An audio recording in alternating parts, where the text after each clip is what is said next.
suara di tingkat nasional nomor 2, tapi di pilkada hancur lebur. Inilah yang nampaknya membuat Bahlil merasa kayaknya pilkada ini dihapus saja, dipilih oleh anggota DPRD aja gitu ya.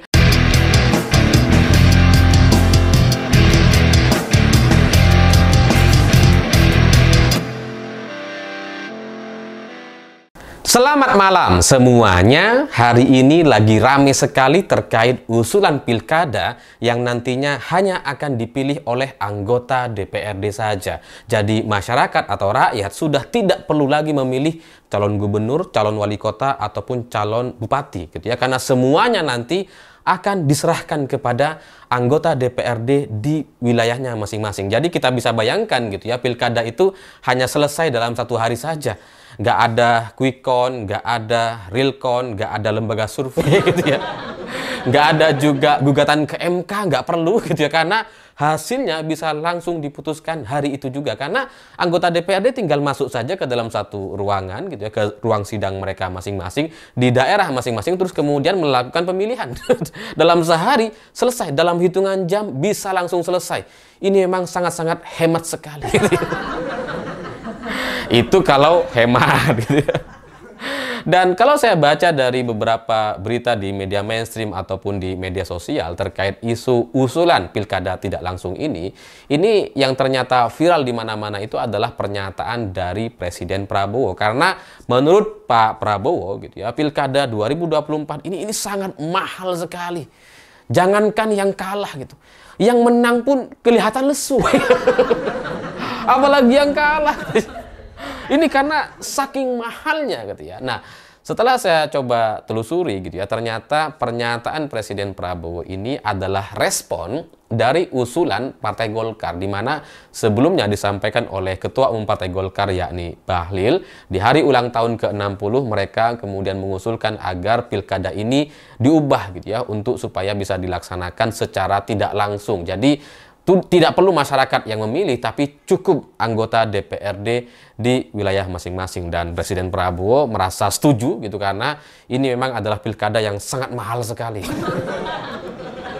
Tapi sebelum saya membahas terkait kenapa secara psikologi Bahlil mengusulkan usulan yang seperti ini gitu ya, mari kita bahas dulu terkait keluhan atau masalah yang kemudian disampaikan oleh Presiden Prabowo terkait anggaran yang begitu mahal gitu. Karena menurut Pak Prabowo yang dipermasalahkan ada 2, yakni ada anggaran pribadi dan kemudian anggaran negara gitu ya. Nah, ini katanya kedua-duanya ini sangat mahal sekali. Nah, kalau kita bicara soal anggaran negara gitu ya, yakni APBN yang dialokasikan untuk KPU di seluruh wilayah gitu ya, itu memang mencapai 37,4 triliun rupiah. Apakah ini mahal? Wah, mahal sekali gitu ya. Itu kalau dibeliin Alphard, wah satu lapangan nggak cukup untuk parkir. 37,4 triliun rupiah ini besar sekali gitu. Kalau kita mau bikin jalan, bikin pelabuhan, bikin tol, bikin hotel, wah sudah lebih dari cukup anggaran yang sebesar itu. 37,4 triliun adalah anggaran yang sangat-sangat besar. Setuju kalau perbandingannya kepada diri kita masing-masing. Tapi kalau kita mau bandingkan dengan total APBN kita di Indonesia ini kan mencapai hampir 2.000 triliun rupiah setiap tahunnya atau tahun kemarin gitu ya. Maka anggaran 37 triliun ini bukan apa-apa gitu kalau dibandingkan dengan total keseluruhan yakni 2.000 triliun rupiah APBN. Itu kan nggak nyampe 1%-nya gitu. Jadi ya besarnya besar gitu, tapi tergantung kita mau bandingkan dengan apa. Kalau kita mau bandingkan dengan hotel, dengan jalan tol, atau dengan bentuk rumah kita yang nggak sampai 1 triliun atau bahkan nggak nyampe 1 miliar gitu kan. Oh jelas anggaran 37,4 triliun ini besar sekali ini. Kalau hanya dihabiskan hanya dalam hitungan sehari 2 hari ya eman gitu. Tapi kalau bandingkan dengan total anggaran APBN kita yang mencapai 2.000 triliun rupiah, ini bukan apa-apa. Ini sangat kecil sekali jumlahnya gitu ya. Nah, kalau soal anggaran pribadi, ya mungkin soal paslon gitu ya, yang bikin baliho, bikin tim sukses, bayar lembaga survei, terus kemudian ya bayar saksi dan sebagainya, cetak banner, souvenir dan seterusnya gitu ya. Itu kan kalau ngelihat dari data-data para paslon di semua wilayah, itu kan nggak mahal-mahal banget gitu. Anggaran kampanye mereka itu hanya sekitar 1 sampai 3 miliar rupiah. Seharusnya itu tidak perlu dipersoalkan. Murah sekali kok. Satu paslon hanya sekitar 1 sampai 3 miliar rupiah. Ataupun kalau ada yang paling besar, paling 5 miliar lah. Gitu ya. Nah, seharusnya itu tidak pantas untuk kemudian dipersoalkan dan kemudian dianggap mahal. Gitu ya. Nggak perlu gitu. Kenapa ya? Karena cuma miliaran rupiah kecil kok. Gitu ya. Tapi memang kalau kita mau berkaca kepada anggaran-anggaran yang tidak resmi, yang tidak dilaporkan secara resmi kepada KPU gitu ya, ya memang ya itu nggak terhitung. Yang tahu hanya yang mengeluarkan saja, misalkan anggaran untuk bansos, serangan fajar, untuk bayar oknum-oknum, ya, untuk bayar partai coklat, menggerakkan partai coklat. Wah, itu emang besar sekali pasti anggarannya. Jadi wajar kalau kemudian meskipun menang jadi lesu ya, karena sudah habis tuh untuk bansos, serangan fajar dan pergerakan partai coklat gitu. Itu kayaknya yang bikin lesu. Tapi kalau itu yang menjadi titik permasalahan gitu ya, bahwa ada anggaran yang begitu besar untuk amplop, serangan fajar, bansos dan sebagainya. Kenapa yang mau dihapus justru pilkadanya gitu kan? Harusnya yang dihapus kan ya serangan fajarnya dong. Harusnya mereka tidak menyalurkan bansos ketika pemilu. Itulah yang seharusnya dikurangi, bukan kemudian dibiarkan dan mau menghapus pilkada secara langsung. Ya karena bagi saya, kalau kita mau bandingkan antara menghapus bansos dan serangan fajar atau menghapus pilkada langsung, jelas lebih mudah menghapus bansos dan serangan fajar. Karena menghapus pilkada langsung ini pasti menuai banyak sekali protes. Pasti akan banyak sekali pertanyaan-pertanyaan. Tapi kalau menghapus bansos dan serangan fajar, mudah aja gitu. Yang penting para elitnya sepakat. Lawang para elit yang punya dana ini kan nggak seberapa kok gitu ya. Tinggal bikin keputusan aja selesai itu. Nggak perlu rapat berhari-hari gitu. Tinggal orang-orang yang punya dana, para konglomerat, para 9 naga, ya itu tinggal dipanggil saja untuk kemudian ingat ya, pilkada kali ini nggak usah dana-danaan gitu ya. Dan mudah saja kok gitu. Dan itu pasti bisa dilakukan. Lawang para pengusaha-pengusaha ini kan sebenarnya juga nggak mau mengeluarkan anggaran untuk kampanye pemilu dan sebagainya. Karena kalau ada 3 paslon, para pengusaha ini ya biayai 3 paslon gitu. Nah kalau mereka kemudian disuruh jangan keluarin uang, wah seneng mereka. Jadi sebenarnya lebih mudah untuk menghapus bansos dan serangan fajar. Sebenarnya gitu. Karena pengusaha atau orang yang punya uang juga nggak mau kok gitu. Selama ini mereka terpaksa tuh untuk keluar uang seperti itu.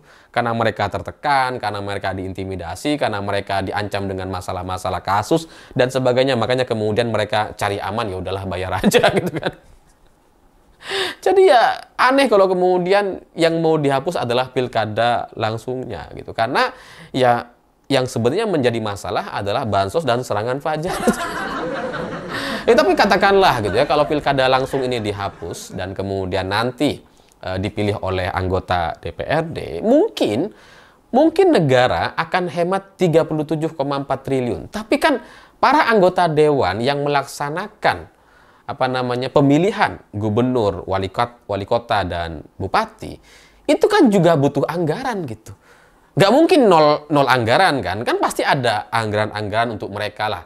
Ya makan lah, ya panitia untuk pelaksanaan, pemilihan, penghitungan, kan pasti ada panitia-panitia eksternal dari anggota DPRD di wilayah masing-masing. Dan itu kan ya pasti butuh anggaran juga. Mungkin memang tidak sebesar sekarang, tidak sampai 37,4 triliun yang kemudian di semua desa-desa itu ada TPS-nya gitu ya. Nggak perlu sebesar itu memang gitu. Tapi kalau pemilihannya ada di gedung anggota dewan gitu ya, apa iya TPS-nya akan sesederhana yang ada di desa-desa kita? Kan pasti mewah, pasti ada makan-makannya, pasti ada ya setidaknya hiburan-hiburan lah, musik, live music dan sebagainya. Dan itu ya pasti anggaran-anggaran juga. Dan kalau nanti misalkan pilkada hanya dipilih oleh anggota DPRD, ya mungkin bansos, serangan fajar sudah tidak perlu lagi gitu, karena nanti akan dipilih oleh DPRD. Tapi kan itu menjadi satu pengalihan gitu dari rakyat ke DPRD. Emangnya anggota DPRD nggak bisa diserang dengan serangan fajar? Kan bisa gitu kan. Cuma mungkin serangan fajarnya agak lebih besar gitu. Kalau ke masyarakat sekarang di Pilkada 2024, 20.000, 50.000 sudah bisa mengubah pilihan, nah nanti di anggota DPRD mungkin 50.000 dolar gitu kan. Bukan 50.000 rupiah gitu ya. 50.000 dolar per orang anggota DPRD.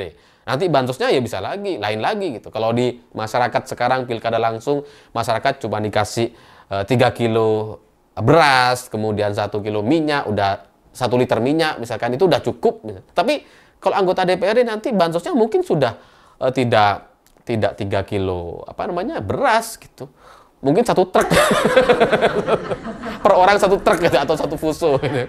Atau 3 ton ya per orang. Ya, jadi intinya ya kurang lebih sama lah gitu ya. Serangan fajar dan bansosnya juga akan tetap ada, tapi beralih dari rakyat ke anggota DPRD. Nah, nanti ketika ini coba dilancarkan, dari mana dana-dana untuk mensukseskan pemilihan pilkada di DPRD masing-masing? Tetap aja kembali lagi kepada pengusaha setempat gitu kan, kepada para naga itu gitu. Jadi ya sebenarnya kurang lebih sama lah. Mungkin lebih hemat memang, tidak sebesar sekarang, tapi kemudian yang menikmati hanya segelintir orang saja di anggota DPRD, sementara masyarakat atau rakyat ya udah nggak dapat blas sama sekali, nggak ada.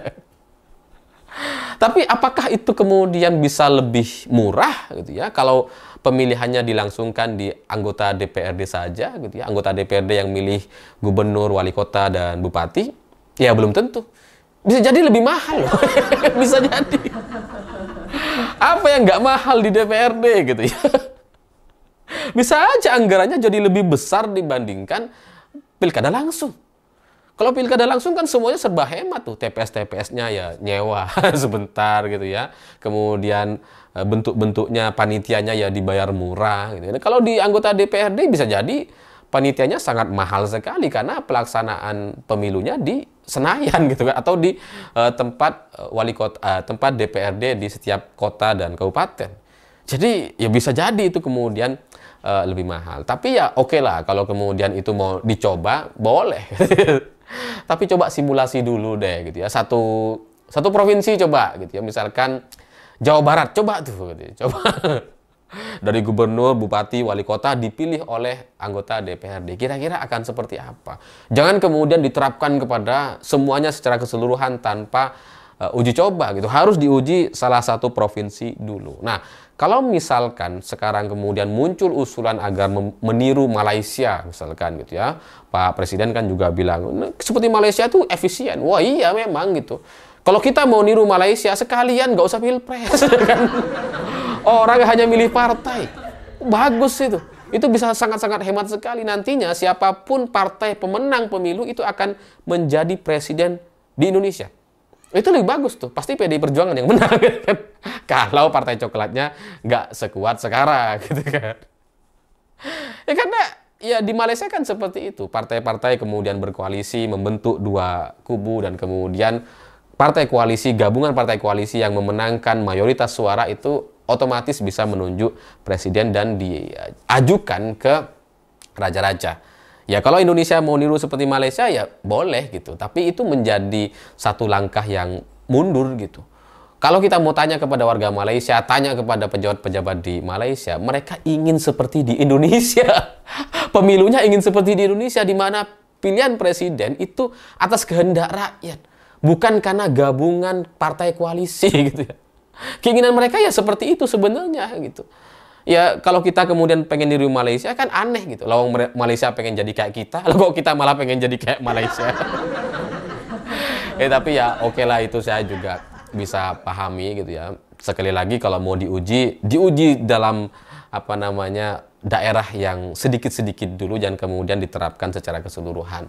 Dan saya seperti yang saya sebutkan di awal, saya coba menggali dan memahami kenapa Bahlil sebagai Ketua Umum Partai Golkar mengusulkan pilkada tidak langsung yang seperti ini atau dipilih oleh anggota DPRD. Karena memang Emang di Pilkada 2024 ini, Golkar itu bisa dibilang hancur lebur. Itu pernah saya bahas di video sebelumnya. Karena di Riau, Kalimantan Barat yang merupakan basis dari suara Partai Golkar, yang biasanya di Riau dan Kalimantan Barat ini selalu bisa dipimpin oleh kader Partai Golkar, itu kemudian dikalahkan oleh calon yang diusung oleh PDI Perjuangan. Frustasi mereka itu. Riau, Kalimantan Barat kemudian lepas. Di Jawa Barat yang seharusnya itu bisa dikendalikan oleh mereka karena Ridwan Kamil adalah petahana gitu ya. Itu kan kemudian juga lepas. Dan Banten yang merupakan basis suara Partai Golkar, di mana Airin adalah kader yang sangat-sangat potensial untuk menjadi gubernur Banten. Dan kemudian itu juga lepas karena pilihan-pilihan yang sebenarnya remeh-temeh saja gitu. Sebenarnya adalah langkah-langkah yang kesalahannya itu kecil, tapi kemudian bisa membuat wilayah Banten ini lepas dan jatuh ke tangan Gerindra. Jadi Riau dan Kalimantan Barat lepas pindah ke PDI Perjuangan, Banten dan Jawa Barat lepas dan pindah ke Gerindra. Sementara Ridwan Kamil sebagai gubernur petahana di Jawa Barat yang dipindahkan ke Jakarta dengan imajinasi dan keyakinan bahwa mereka akan bisa berkuasa, kader Partai Golkar menjadi gubernur di Jakarta, itu kemudian ternyata kalah kepada orang yang sama sekali tidak punya elektabilitas ketika maju pertama kali sebagai calon gubernur, yakni Pramono Anung. Jadi memang Golkar ini sangat frustasi sekali gitu. Mereka berpikir bisa menang di Jakarta gitu karena wakil ketua umum Partai Golkar maju sebagai calon gubernur, dan kalau menang itu akan sangat luar biasa. Nggak apa-apa kalah di Banten, ngalah di Banten dan di Jawa Barat, yang penting di Jakarta bisa menang. Itu kan imajinasi Partai Golkar sebelumnya gitu ya, dengan mengusung Ridwan Kamil kan. Ternyata kalah juga. Ya dengan situasi yang seperti ini mungkin itu membuat Bahlil atau Partai Golkar jadi merasa bahwa ya pilkada ini dihapus aja lah, dipilih oleh anggota DPRD aja lah gitu. Karena kalau pilkada ini dilaksanakan secara tidak langsung dan dipilih oleh anggota DPRD, maka mungkin Partai Golkar tidak semerana hari ini. Kalau hari ini kader-kader Partai Golkar itu kalah semua tuh di berbagai wilayah. Kalah tuh. Dan itu tidak sesuai dengan perolehan suara Partai Golkar di tingkat nasional. Jadi nggak seimbang gitu. Suara di tingkat nasional nomor 2, tapi di pilkada hancur lebur. Inilah yang nampaknya membuat Bahlil merasa kayaknya pilkada ini dihapus saja, dipilih oleh anggota DPRD aja gitu ya. Supaya perolehan suara Partai Golkar dengan jumlah wilayah yang bisa dipimpin oleh Partai Golkar itu lebih sesuai, lebih adil. Tidak seperti sekarang. Kader-kader Partai Golkar kalah semua. Dan kalau pilkada dilaksanakan lewat anggota DPRD atau tidak langsung, masyarakat tidak perlu memilih, maka ya di pilkada Jakarta itu pasti Ridwan Kamil bisa menang. Lawang sudah diusung oleh Golkar dan kemudian didukung oleh semua partai kecuali PDI Perjuangan. Pasti Ridwan Kamil yang menang. Tapi karena pilkadanya adalah pilkada langsung yang dipilih oleh masyarakat Jakarta, maka kemudian Pramono dan Rano Karno yang meskipun hanya diusung oleh satu partai, dia yang kemudian keluar sebagai pemenang. Dan itu nampaknya yang membuat Bahlil jadi penasaran, jadi merasa nyesel gitu ya. Jadi berpikir gimana caranya ini biar menang. Ya tapi ya wajar lah orang yang kecewa gitu ya, orang yang kalah di Jakarta itu mungkin bisa dibilang setara dengan kalah di 10 wilayah. Karena Jakarta besar sekali anggarannya dan masih menjadi ibu kota, pusat perhatian media, sehingga kalah di Jakarta memang sangat-sangat memalukan. Jadi saya maklum kenapa kemudian muncul usulan-usulan seperti ini. Saya pikir itu. Terima kasih sudah menonton. Begitulah kura-kura.